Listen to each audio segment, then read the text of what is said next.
Are you getting annoyed by the version library DLL causing your system integrity to fail? I'm Sophie Chen, a Windows system specialist. Let's resync your file architecture right now.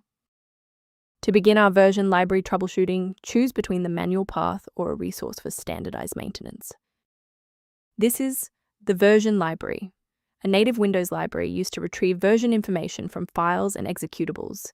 It handles the GetFileVersionInfo and VerQueryValue APIs.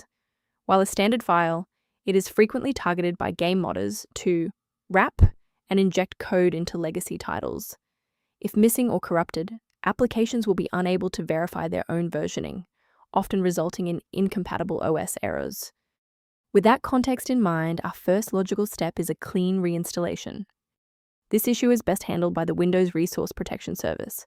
Open an elevated command prompt and enter sfc/scan now to allow Windows to identify and replace corrupted core files, such as Version Library DLL. When a standard software refresh isn't enough, we need to bypass the automated installers and look at manual system state resets.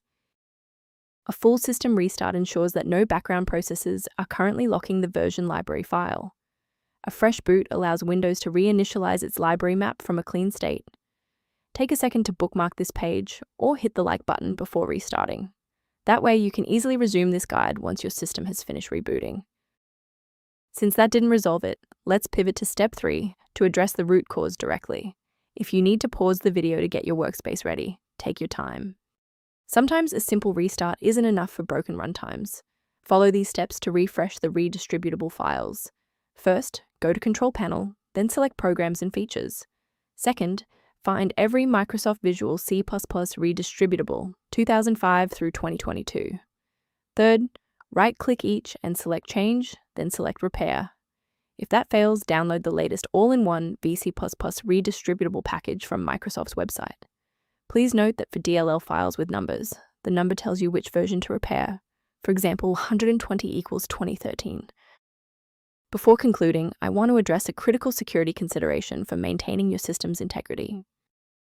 The statistical risk of a blue screen of death increases significantly when you attempt to manually swap out critical files like version library DLL within your system 32 or syswow64 folders.